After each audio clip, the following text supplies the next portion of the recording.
Welcome back to the September 7th vlog. Just checking in after the Labor Day weekend. Crypt came down from Sarnia. Well, let's be honest, I drove to Sarnia and picked Crypt up, as is normally our routine. It was a nice, pleasant drive, I guess. Can't complain. But it was great. 3-day weekend. We actually managed to get quite a bit done.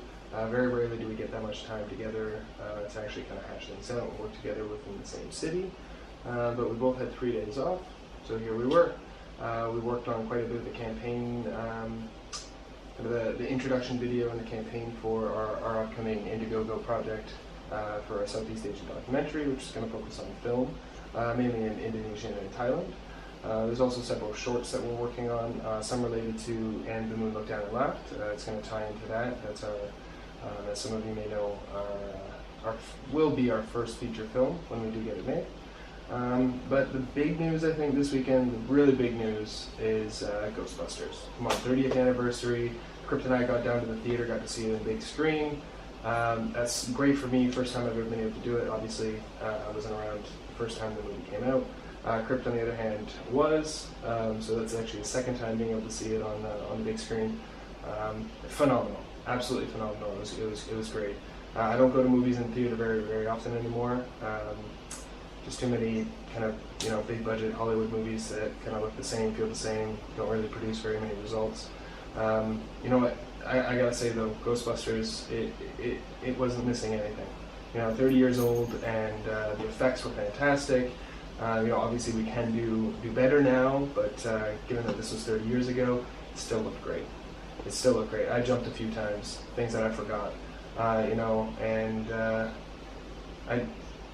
it just wasn't missing anything. I know that's kind of, I'm drilling that point in, but you go to a lot of Hollywood movies these days and you kind of leave feeling a bit empty, and that was a satisfying experience for me. So, you guys, if you haven't seen Ghostbusters yet, go find a copy of it, check it out. It's a great movie. 30 years old. It's like it was made yesterday, though. Excellent. But let's hear what Crypt has to say. Go ahead. What do you want to say about Ghostbusters? Well, 30 years ago, Ghostbusters premiered, and as a 12-year-old child, I went ecstatic over seeing this film at the movie theaters. And being that I hadn't had a chance to see it at theaters since I was a 12-year-old child, getting to see it this weekend here in London, Ontario with Alistair was absolutely awesome.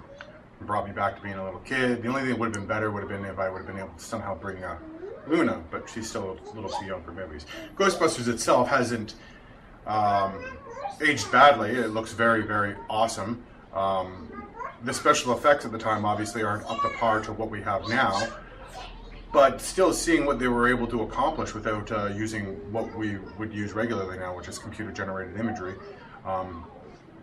warms the heart to know that there was that much practical work done on it. One of the scenes I think specifically that I thought looked really good still was the scene where the Ghostbusters first come into Dana Barrett's apartment at the end of the film, and we pull out from the apartment and we see the cityscape around them and all the people down on the ground on the street, and it's a matte painting with the image overlaid over top, and it looks great still to today. I mean, you know that that's what it is, but the fact that they did that without the use of computer-generated imagery and it still looked as spectacular as it did is, gives a lot of hope to a couple of guys who in no way wish to go down the CGI path if possible.